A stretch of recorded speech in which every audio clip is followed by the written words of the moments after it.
სახელითა მამისათა და ძისათა და წმინდისა სულისა. ძმანო და დანო, როდესაც გადავხედე სახარებას, წმინდათა ცხოვრებას და ეპისტოლეს და დავიწყე ფიქრი, რომ რა ამერჩია, რომელი თემა საკადაგებლად, როდესაც ესე იგი წავიკითხე პავლე მოციქულის ეფესელთა მიმართ ეპისტოლეს ფრაგმენტი, რა თქმა უნდა იმ წამსვე თქვი გადავწყვიტე, რომ აი ეს თემა იქნება და ამ თემის შესახებ ვისაუბრებ მეთქი. მაგრამ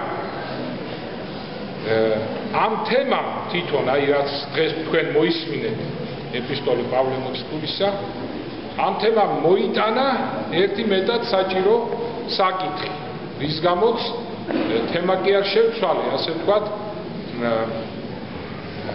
ერთი შედარებით თანამედროვე, გადავწყვიტე, რომ ერთ შედარებით თანამედროვე პატერი კი წამეკითხა, მომეთქრო თქვენთვის. ეს ცნობილი პატერი კია თქვენთვის, ბევრისთვის, მაგრამ ბევრს არ მოусმენია, რა პატერი კი ეს და რატომ გახდა საჭირო, რომ ეს პატერი კი მომეთქრო თქვენთვის დღეს. საერთოდ პავლე მოციქულის ეპისტოლეებში კარგად არის გადმოცემული ის აზრი, რომ ადამიანს, ყველა ადამიანს, მთელ კაცობრიობას ძალიან უჭირს გაგება ბოროტისა და კეთილის. და ეს უჭირს იმიტომ თავისი დაცემული ბუნების გამო. და პავლე მოციქული თავის ეპისტოლეებში გვეხმარება ჩვენ და გაგვიმარტავს, რა არის ბოროტი და რა არის კეთილი, როგორ გავარჩიოთ სიკეთე და ბოროტება. აი ამ ხრივ უდიდესი მნიშვნელობა აქვს პავლე მოციქულის ეპისტოლეებს და დღევანდელი ძმანო და დანო ეს არაჩვეულებრივი ფრაგმენტი ეფესელთა მიმართ ეპისტოლედან, ნახეთ ძმანო და დანო, ეს საოცარი მოციქული, ეს თავი მოციქული, ეს არაჩვეულებრივი უდიდესი წმინდანი როგორ მოგვიწოდებს სულიერი ცხოვრებისათვის. ამიერიდან ნიშნავს, ესე იგი, როცა მოიქეცი, როცა უკვე გახდი ქრისტიანი. ამიერიდან ძმანო ჩვენო, განძლიერდით უფლისა მიერ და სიმტკიცითა ძლიერებისა მისსათა. შეიმოსეთ ყოვლად საჭურველი იგი ღვთისა, რაითა შეუძლო თქვენ წინააღდგომად მანქანებათა მათ ეშმაკისად. ესე იგი, აღიჭურვეთო, ესე იგი, როგორც ბრძოლაში მეომარი აღიჭურვება, ხო, აი ძველი დრო იყო ესა და ძველად როგორ აღიჭურებოდნენ, ესე იგი, ჩაიცვამდნენ ესეთ რკინის ჯაჭვს და ან რკინის პერანგს და ესე იმოსებოდნენ ბრძოლის წინ. ხოლო ჩვენი საჭურველი ეს არის ღვთის რწმენა. აღივსენით და შეიმოსეთო ღვთის რწმენითო და ეშმაკის მანქანებათა წინააღმდეგითო. ღვთის რწმენი. სხვანაირად ეს აბსოლუტურად შეუძლებელია ეშმაკის მანქანებას ძმანო და დანო ვინმე აღუდგეს წინ. ეს არის აბსოლუტურად შეუძლებელი. თუ ქრისტიანი ვინ არის ღვთის ხატის ნამდვილი მატარებელი, ეს არის ნამდვილი ჭეშმარიტი მართლმადიდებელი ქრისტიანი. ნამდვილი სახე კი ეს არის ჭეშმარიტი ბერი, რომელიც ჭეშმარიტად ებრძვის ნებებს, წოდვებს, მართლმადიდებელი ბერი. ეს არის ნამდვილი სახე ღვთის ხატის მატარებლობის, ნამდვილი, აი მოარული ღვთის ხატება. ესე იგი, ეს არის ჭეშმარიტი მართლმადიდებელი უპირველეს ყოვლისა ბერი და მერე ერის კაცი, ჭეშმარიტი მართლმადიდებელი. ხოლო თუ ეს სარწმუნოება არ გაქვს, ამ სარწმუნოებით არ ხარ აღჭურვილი, მაშინ ბოროტებას ძმანო და დანო აბსოლუტურად შეუძლებელია ეშმაკის ლუკმა ხარ ნამდვილად, უთყუარად, უფრო მეტიც მართლმადიდებლები, რომლებიც არ ებრძვიან თავის ნებებს, არ ებრძვიან ცოდვებს, ესეთი მართლმადიდებლებიც ეშმაკის ლუკმა ძმანო და დანო. ამიტომ პავლე მოციქულია ესე მოგვიწოდებს და განაგრძობს, რამე თუ არა არის ბრძოლა ჩვენი სისხლთა მიმართ და ხორცთა. არამედ მთავრობათა მიმართ და ხელმწიფებათა სოფლის სამყრობელთა მიმართ ბნელისა მისამის საწუთროისა, რომელი არიან სასაქვეშე. ნუ აქ ლაპარაკია რომ ეშმაკელზე, მორალ ძალებზე, რომ ჩვენი ბრძოლა არ არის ხორცთა.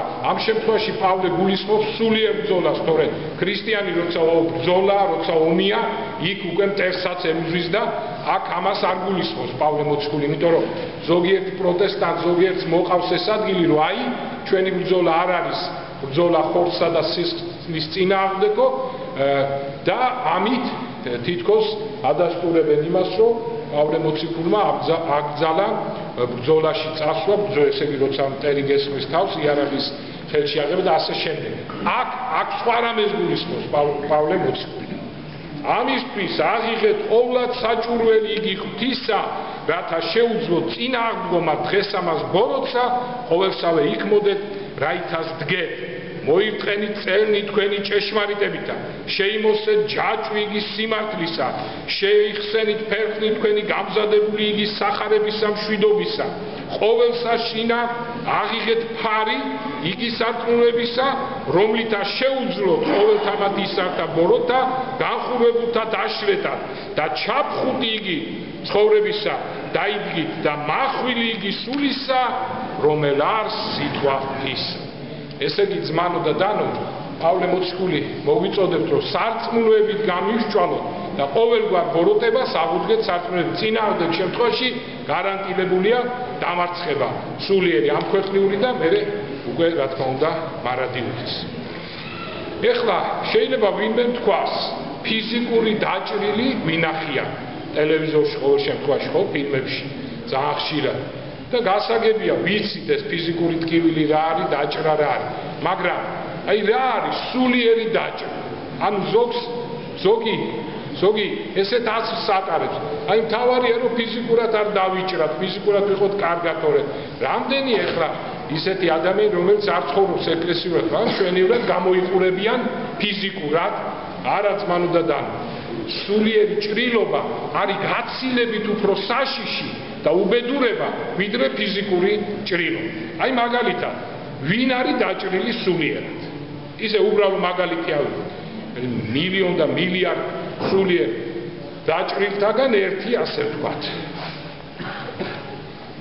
ნუ იყო გადაცემა ესეთი სამწუხაროდ გახშირებულია ესეთი ამ თემაზე საუბარი, რომ ქალწულების შესახებ იყო ერთხელ ტელევიზორში საუბარი, ეს კარგი თემაა, მაგრამ ცუდია, როცა უარყოფითად უყურებენ ქალწულებას და აი გამოდიოდა თქვა ერთი ადამიანი, ქალი, რომელიც ამბობდა, რომ ქალწულება, რომლის ინსტიტუტი ასე თუ ისე მაინც შეილახა ყველგან და მათ შორის საქართველოშიც, მაგრამ მადლობა ღმერთს, რომ მაინც ძლიერია დღეს საქართველოში და ეს არისო საქართველოს სირცხვილიო ქალწულება. ქალი ამბობს ტელევიზორში ამხელა აუდიტორიის წინაშე.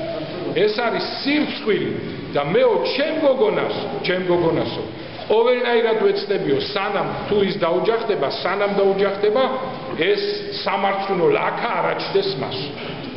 აი ვინ არის სულიერად დაჭრილი ძმანო და დანო? აი ეს ადამიანი არის სულიერად დაჭრილი. იმედია რომ ეს ადამიანი შეინანებს ჩვენს მას ესუსუროთ და იქნება მორწმუნეთა რიგებში, მაგრამ სანამ არ შეინანებს, აი ეს არის სულიერი დაჭრილი. და რა სამარცხვინოა ძმანო და ეხლა წარმოიდგინეთ ესეთი სულიერი დაჭრილი და მე ფიზიკურად დაჭრილი. ფიზიკური დაჭრილობა არ არის სამარცხვინო. იმას ადამიანი მიხედავს პირიქით, თანაუგრძნობს. აი სულიერად დაჭრილი რა უბედურებაა ძმანო და დანო. როდესაც ესეთი ადამიანი საქვეყნოდ ამას იძახს და ყველა ხედავს და როგორი სირცხვილია, რომ ეს ადამიანი აი ესეთი აზროვნების, ანუ არის დაჭრილი სულიერად. რატომ დაიჭრა ეს ადამიანი? აი ზუსტად იმიტომ პავლე მოციქულმა რო თქვა, რომ აღიღეთ და აი შეიმოსეთ ეს ყველაფერი, ესე ქრისტიანული კუთხით უნდა შეხედო ყველაფერს, თორე მასზე ვეღარ გაიგებ რა არის სიკეთე და ბოროტება. ამ კალმა არ შეიმოსა ქრისტიანობა როგორც არ აღიღო როგორც ფარი და მახვილი, არ შეიმოსა საჭურველი ქრისტიანობისა და ნახეთ მივიდა იმ დასკვნამდე, რომ რა არის ეს სამარცხვინოა და რა საწოდაობა არისო ძმანო და დანო.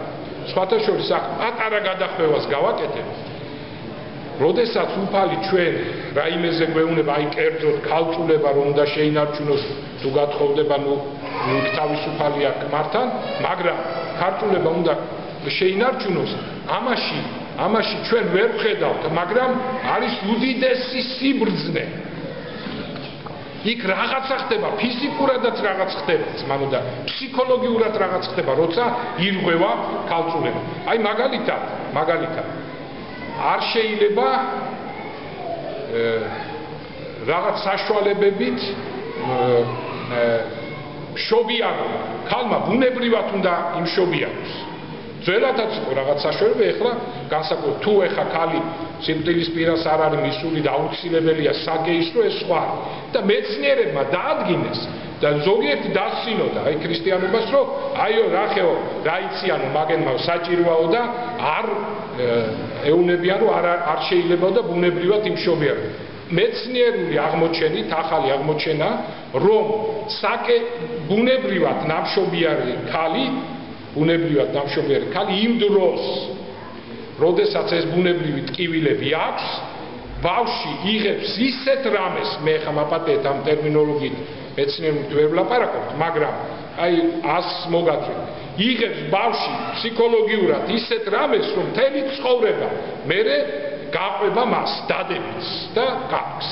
და თუ ეს მოიშლება, ბავშვი უკვე დასაწყისშივე ფსიქოლოგიურად მოშლილი იქნება და მერე გაზრდის დროს შედარებით ძნელია უკვე და მას რაღაც აკლდება ის, რაც მან ბუნებრივი მშობიარობის დროს იმ დასაწყისში იღებს. გამიგეთ ძმანო და ამიტომ ის, რასაც უფალი გვეუბნება, ჩვენ უნდა მივიღოთ უცირობელ ჭეშმარიტებად, ჩვენ იქ არ ვიცით, ჩვენ ის ვიცით, რომ ეს 100-ია საჭირო უნდა ვიცოდეთ. ბევრი რამ ჩვენ არ ვიცით, დამარულია, მაგრამ წამს რომ ეს 100-ია.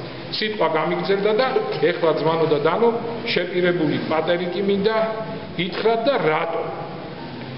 მართალია პავლე მოციქულმა ჩვენ მოგვიწოდა სულიერი ცხოვრებისკენ და უპირველეს ყოვლისა გვამხსნო, რომ სარწმუნოება ქრისტიანული სარწმუნოებით უნდა აღვიჭურო, სხვანაირად საერთოდ გაუგებარი იქნება სულიერი ცხოვრება და საერთოდ ვერ გავიგებთ რა არის ბოროტება და რა არის სიკეთე, მაგრამ ჩვენ ერთი რამ უნდა ვიცოდეთ, ასევე პავლე მოციქულის და ყველა წმინდა მამის მიერ ნაბრძანები და ნაქადაგარი, რომ სულიერი ცხოვრება ჩვენ უნდა დავიწყოთ ხიბლის გარეშე ძმანო და დანო. ანუ უნდა ეს ხიბლი მოხიბლულობა, რომელიც აქ თითოეულ ჩვენთაგანს, ეს უნდა განვაგრძოთ. თორემ სულიერი ცხოვრება არ მოხდება. გარეგნობით შეიძლება ჩვენ ვითომ ქრისტიანულად ვიცხოვროთ და მივემსგავსებით, როგორც მე ესე თანამედროვედ გითხარით, აი როგორც ჯეოსტარში არის პრიკოლები, აი ესეთ პრიკოლებს სულიერ ცხოვრებაში მივემსგავსებით. არ იქნება ჩვენი სულიერი ცხოვრება სწორი. რა არის ხიბლი? ზოგიერთი ადამიანი ვიწყებთ რა, ჩვენ ყველას გვემართება ეს ხიბლი და არავის კონკრეტულად არ გამოყოფ რომელიმე თქვენთაგანს. მე ვამბობ ყველაზე, ჩემ თავსაც გულისხმობ უპირველეს ყოვლისა, ხიბლი არის, როდესაც აი თქვათ ვიწყებთ ჩვენ ეკლესიურ ცხოვრებას, ბევრს უთქვია, მამაო მოვედი ეკლესიაში, მაგრამ მაინც არ ვიცვლები. იგივეს ვაკეთებ, უყურებ სხვებსაც არ იცვლებიან, ზოგი ვარეს ჩადის და ასე შემდეგ. აქ აი ესეთი ეშმაკი გვატყვევს და გვაგდებს ხიბლში, რომ ჩვენ ვერ ვხედავთ, ესე იგი, ჩვენს შინაგან სამყაროს, როგორც სოდვილებს და ამიტომ მიგვაჩნია, რომ როგორც კი მოვედით უკვე ეკლესიაში, ჩვენ უნდა 180 გრადუსით შევიცვალოთ, ესე იგი, როგორც წმინდანები ისე გავხდეთ. რა თქმა უნდა შევიცვალოთ, რა თქმა უნდა, ჩვენ მძიმე ცოდვებს აღარ ჩავიდეთ, ევძვით, უკვე ყველაფერი გასაგებია, მაგრამ ის რომ შენ ცოდვილი ხარ და ამას ვერ ხედავ, ეს არის ხიბლი, ძმანო და დანო. დიდი ხიბლი. და ამიტომ ეს კითხვებიც აქედან, რატომ ვერ ვიცვლები? ეს ნიშნავს იმას, როცა ადამიანი ამას ამბობს. ეს ნიშნავს იმას, რომ ადამიანმა კიდევ ვერ შეიცნო თავის თავი ძმანო და დანო. აი ამის საილუსტრაციოდ მომყავს ეს პატერიკი, რომ გავიგოთ ჩვენ სულიერი მდგომარეობა როგორია. მოკლედ ერთ უდაბნოში სახელი გაითქვა ერთმა მონასტრის წინამძღვარმა, მართლაც კარგმა და კეთილმა და ჭეშმარიტად სულიერმა ბერმა და მასთან ბევრი მიდიოდა მოსალოცად და შემდეგ სული სამუგეშო სიტყვებისთვის. და ერთ-ერთი ესეთი მწირი, ერთ-ერთი ესეთი მომლოცველი მივიდა ამ მონასტერში და აიღო წინამძღვრისგან ლოცვა-კურთხევა, რამოდენიმე დღე ითხოვა დარჩენა და უნდოდა მეორე დღე ზიარება და აღსარების თქმა. წინამძღვარმა უთხრა, რომ დაწერე აღსარება ქახალძე, ესე იგი დაწერეო წერილობითო და მომაწოდე. მან დაწერა, მიაწოდა. მეორე დღეს წინამძღვარმა უთხრა ამ წირს. შენ ძმაო, ახლა ამას ვკითხულობ, იმიტომ რომ ჩვენ კარგად გავიგოთ და ჩვენ გავატაროთ მე ცხოვრებაში ეს აზრი, რაც აქ არის გატარებული. შენ ძმაო, ბევრი რამ ზედმეტი დაგიწერია. შენ ინანებ ერთსა და იმავე ცოდვებს, რომლებიც უფალმა უკვე მოგიტევა. არ წამს აღსარების საიდუმლოს, ამიტომ ხელახლა ამბობ მონანიებულ ცოდვებს. ჩვენც ხშირად აი თქვათ აბორტები, იმეორებენ აბორტები, ეს უკვე რო ითქვა, რო გაპატია შენდობის ლოცვა წავიდი, ამას გამეორება არ უნდა, ან სხვა ისე ცოდვებს, რომელიც აღარ გაიკეთებია, რომელიც გაგიკეთებია და ისე ვიმეორებ, ის ისე უნდა გაიმეორო, რა თქმა უნდა, აქ ლაპარაკია, რომელიც უკვე აღარ აკეთებ და ისე ვიმეორებ. საკმარისია მათი ერთხელ მონანიება. გარდა ამისა, ყურადღებას ამახვილებს სხვადასხვა გარემოებებზე, რომელთა სრულიად არ აქვთ კავშირი შენ ცოდვებთან. დაწვრილებით ყვები გონებრივ ცოდვებზე. ეს არ არის საჭირო, მათი განხილვისას შესაძლოა ხელმეორედ წაბილწოს სული მოგონებები. ესეც ძალიან მთავარი მომენტი, როცა ადამიანი დაწვრილებით ამბობს, ესე იგი ეს ეშმაკის ესეთი მახია ძმანო და დანო, რაღაცას ამბობ, ფიქრი მომივიდა, კიდე ფიქრი მომივიდა, დაუსრულებლად წერ რაღაც ისეთ სისულელს თითქმის და მთავარს არ ამბობ, ან მთავარზე არ ლაპარაკობ, ასე რომ აი ეს არ შეიძლება ეს დაწვრილმანება. ერთი წმინდა მამა ამბობს, როცა ნაგავს ხვეტავ, უნდა მოხვეტო და გადაყარო და არა გაშალო ნაგავი და ასე შემდეგ. აი ამაზე აქ ლაპარაკი და ზოგჯერ ხო შენ ასახელებს სხვადასხვა ადამიანებს აღსარებას სახელების დასახელება არ არის საჭირო ილაპარაკე მხოლოდ საკუთარ თავზე და ბოლოს არ გითქვამს ყველაზე მთავარი რომ შენ არ გიყვარს ღმერთი და რომ შენ არ გიყვარს ადამიანი ესე იგი ნუ იმ წვრილმან და ესეთ ცოდვებს კაი დავალებოთ თავი აი ზოგჯერ რომ მოვდივარ ჩვენ და ვამბობ აღარ ვიცი რა ვთქვა ან და საერთოდ უძნობი ვარ ვერაფერს და რა ვთქვა აღარ ვიცი აღსარებში აი ეს უნდა ვთქვათ ეს ნიშნავს იმას ჩვენ არც ღმერთი გვიყვარს არც ადამიანი გვიყვარს ამიტომ აღსარებაში თამამად შეგვიძლია ვთქვათ როცა ესეთი გრძნობა გვაქვს რომ ვეღარაფერს ვეღარ ჩავწდებით ჩვენ გონებაში ვეღარ ხედავთ ვერ ჩვენ აპარტავნებას ვერ ჩვენ სხვა ცოდვებს თამამად შეგვიძლია ვთქვათ მამაო აი იმიტომ მე ვამბობ აღსარებაში რომ არ მიყვარს ღმერთი და არ მიყვარს ადამიანი იმიტომ რომ უგრძნობელი ვარ თორე წინააღმდეგ შემთხვევაში ძმანო და დანო სხვაგან ვარ წავიდე ჩვენს ირგვლივ რამდენი გაჭირებული ადამიანი და რომ მოვდივარ ჩვენ და ვამბობთ რომ ვერაფერს ვერ ვგრძნობ არა მაქვს ცოდვები თითქოს რა ვთქვა არ ვიცი არ ნიშნავს ეს იმას რომ გული გაქვავებული ვარ გვაქვს ამდენი გაჭირებული ადამიანი არც შეგვკი არც ტირი ვართ ესე იგი უგრძნობელი ვართ ჩვენ ნამდვილად უგრძნობელი სიყვარული არა გვაქვს საერთოდ არ გვაგვაჩი აი ამისკენ მიუთითა ამ წინამძღვარმა რადგან ამ კაცს აღსარებაში ეწერა ძმანო და დანო რომ ის დიდი მოყვარული იყო ღვთისა მოილოცავდა ბევრ ადგილს რომ უყვარდა ადამიანები და ასე შემდეგ ხშირად ჩვენც რომ ვამბობთ ხოლმე იგივეს ეს აღსარება ეს არის ანტიახსარება აი აიღე უთხრა წინამძღვარმა ამ წირს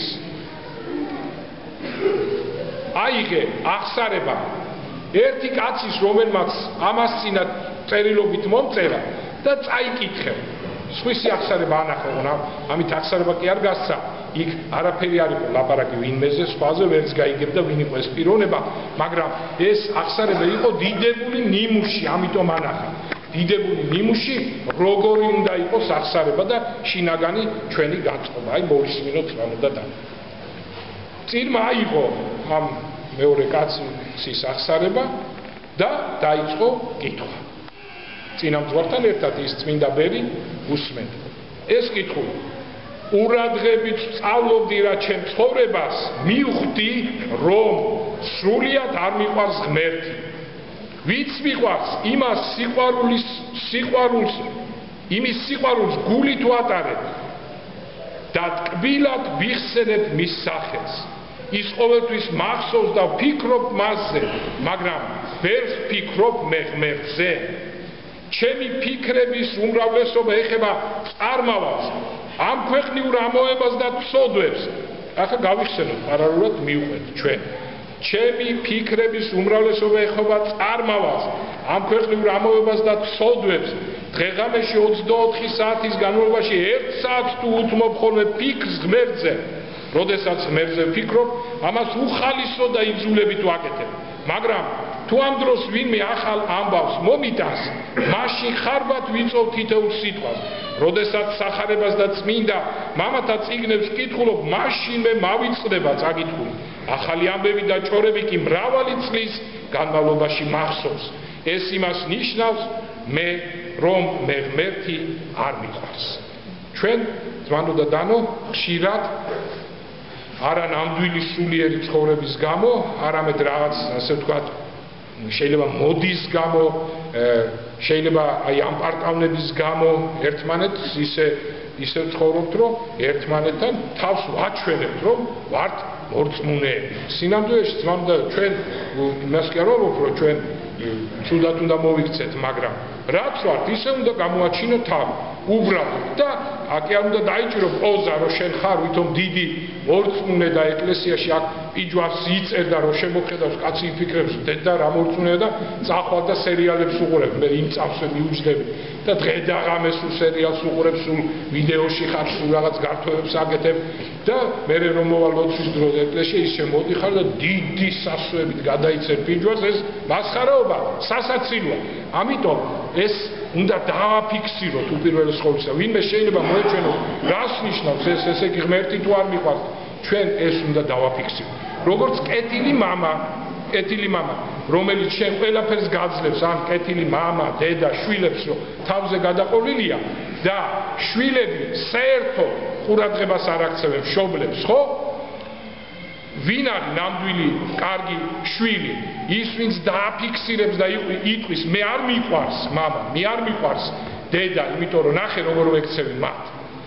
თუ ის რომელიც მართლაც არ უყვარს და არც აფიქსირებს ამას და აზრადაც არ მოსულს და ისევ განაგზობს უხეშობას, განაგზობს ურჩობას, რომელი შვილია ესე იგი უკვე სწორ გზაზე დადგომი. ის ვინც დააფიქსირებს რომ მამა დედა არ მიყვარს, გაჩნდება სინარული და ამის შემდეგ დაიწყებს ფიქს იმაზე, რომ როგორ პატივი ვცე მე მამას და დედას და შეძლებს დაგვარად იწყებს პატივისცემას. აი ასევე ძმანო და დანო უდიდესი მნიშვნელობა აქვს ჩვენ აი ამ ცოდვის დაფიქსირებას, რომ ჩვენ ნამდვილად არ გვიყვარს ღმერთი. ხოლოდ ამის შემდეგ შეიძლება დავიწყოთ ჩვენ სათნოყოფა ღვთისა.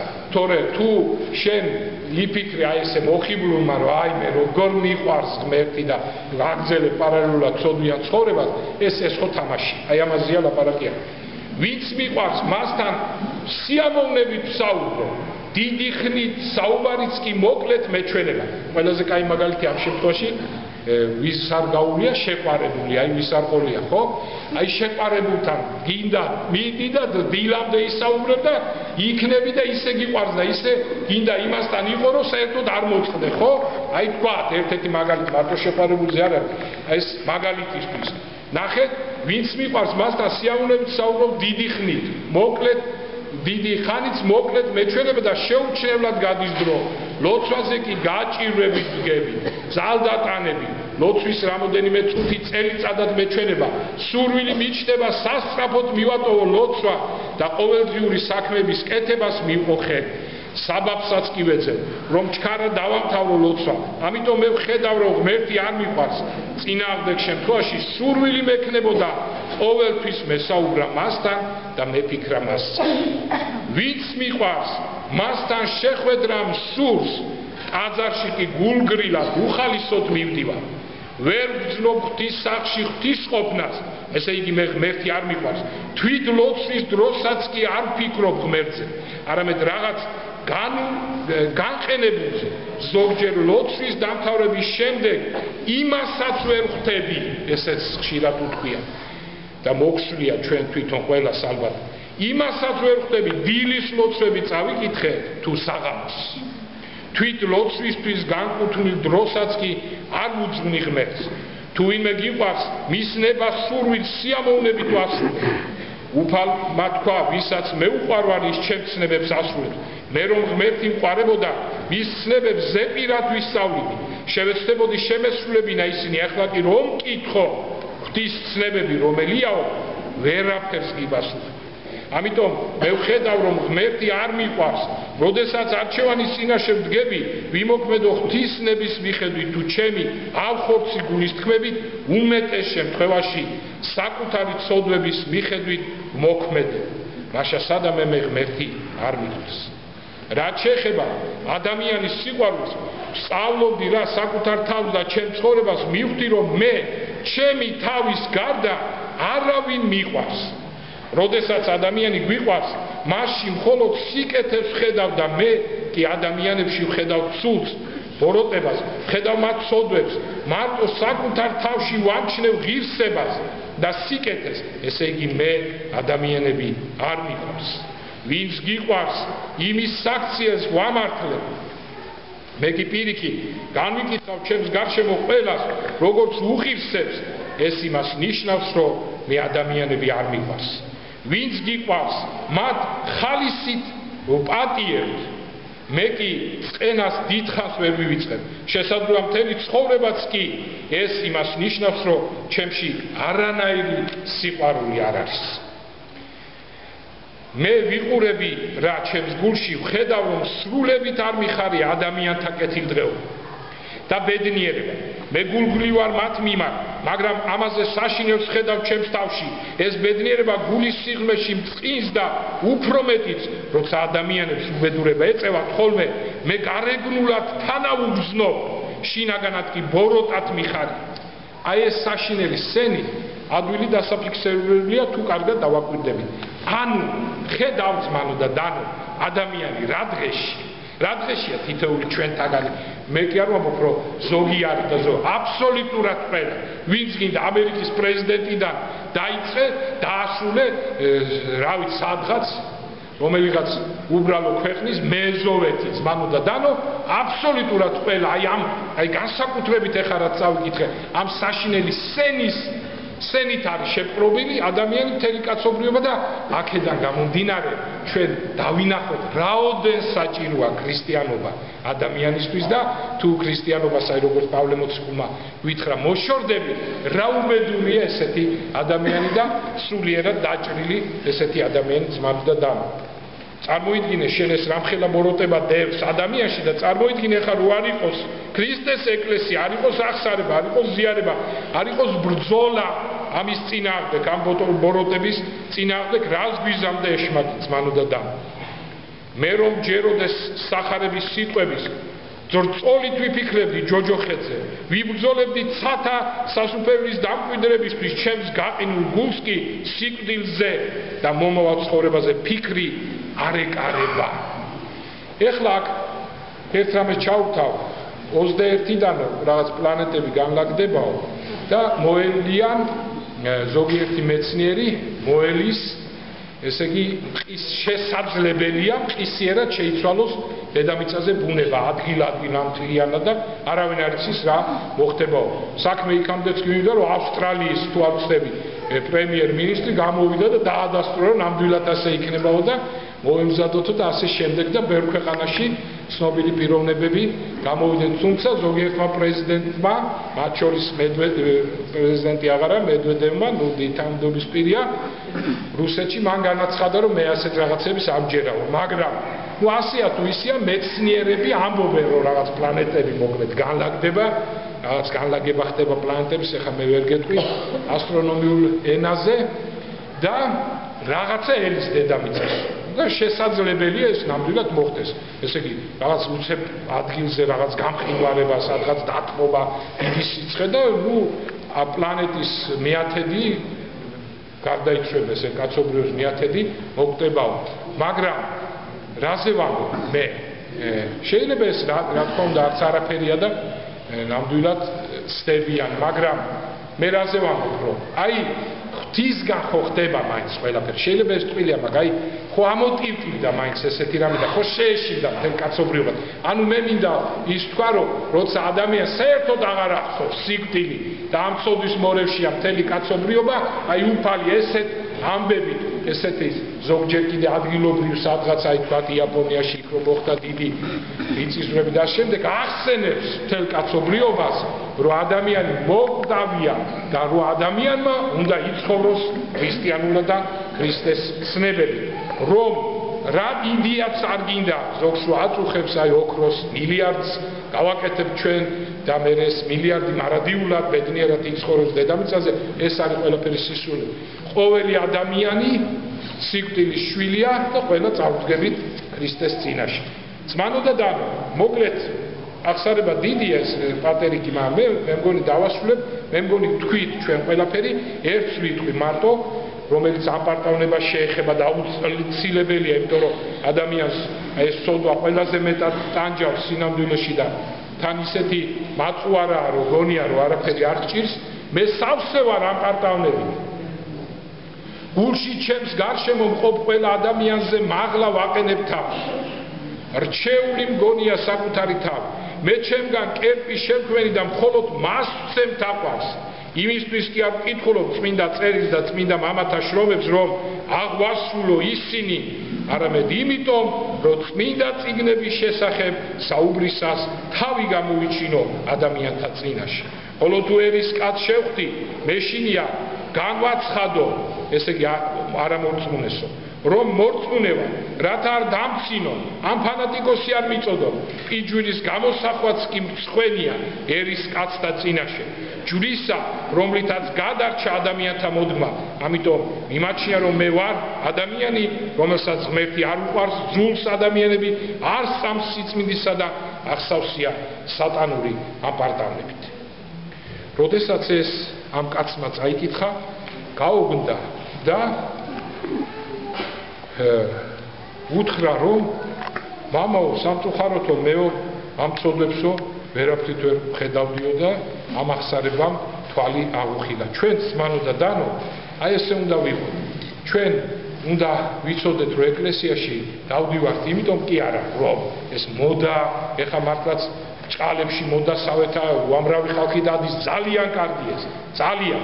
შეიძლება ვთქვათ, აზრები ამდენი არ არის, თორემ მე დარწმუნებულია, მთელი ქალაქი ივლიდა, ყოველ შემთხვევაში, ყოველი ოჯახიდან რამოდენიმე წევრი ყველა ივლიდა ტაძარში და ვისაც შეუძლია დადის და უამრავი ხალხი დადის, უამრავი კიდევ უფრო უამრავი ხალხი მარხულობს, ძალიან კაი ეს, მაგრამ ჩვენ უნდა ვიცოდეთ, რომ ეკლესიაში მოვდივართ არა რაღაც სხვა რამისთვის, არამედ ეკლესიაში მოვდივართ ჩვენი უბადრუკი წყალწაღებული დაცემული ჯოჯოხეთამდე მისული სულის გადასარჩენად, რომ გადავირჩინოთ ეს ჩვენი სული. აი ამისთვის მოვდივართ უპირველეს ყოვლისა. დაგლოცოთ, გაკურთხოთ უფალმა და ერთი მთავარი, რაც მთავარია, ზოგი ამბობს, ახლა ჩვენ ვიცით, რომ ყველაზე დიდი სიყვარული ადამიანის არის თავდადება. როცა თავს დადებს სხვისთვის, ანუ სიცოცხლეს შეწირავ სხვა ადამიანისთვის, მაგრამ ეს ხატავს მასალებელი დაფაზე გამოსახავს, ხო? იცის, რომ ესე ვერ გამოსახავს ბავში ანბას, მაგრამ დამახინჯებით კი არ წერს, არამედ წერს უმაღლეს სახეს, რომ აი ის იყოს ეტალონი და ბავშვმა იმას უყუროს და იმის მიხედვით ნელ-ნელა მიამსგავსოს როგორმე აი ამ იდეალურ მოხაზულობას ამბანისას. ასევე ძმანო და დანო მაცხოვარი ჩვენ გვეუბნება, რომ უმაღლეს გვაძლევს, რომ რაღაცნაირად პატარა მაინც მივემსგავსო და მცირედი მაინც შევასრულო. და მცირედი რა? ეხა კარგი, შენ ამბობ და მესმის ნამდვილად ეხა, იმიტომ რომ ეს მართლაც გმირობა მესმის რომ შენ სიცოცხლეს შეიძლება ვერ დადებ მოყვასისთვის.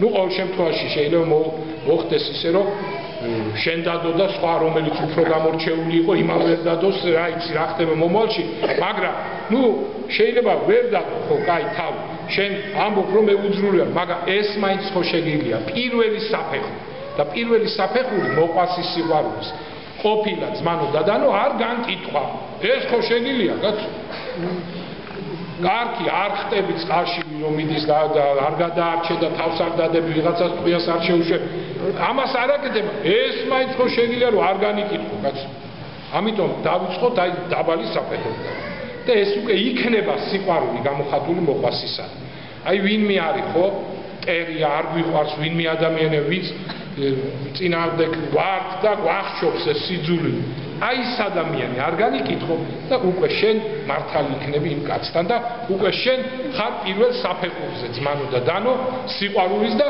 უკვე გამოამჟღავნე შენ სიყვარული აი ამას რომ დაინახავს უფალი მე მოგვიმატებს კიდევ და კიდევ უფრო დიდ სიყვარულს მოგმადლებს მაგრამ განკითხვას ერთი თვისება აქვს ჩვენ იმდენად გამჯდარია განკითხვა ჩვენში ანუ უსიყვარულობა მოყვასისადმი რომ ზოგჯერ ვერც არც გვინდა შეიძლება მაგრამ აი დავაფიქსირებთ რომ განვიკითხავ აი ზუსტად ამ მომენტში რომ დააფიქსირებთ რომ განიკითხავ ადექი და შეწყვიტე ის განკითხვა გამიგეთ დაგლოცოთ და გაგუხდეთ და გადახდეთ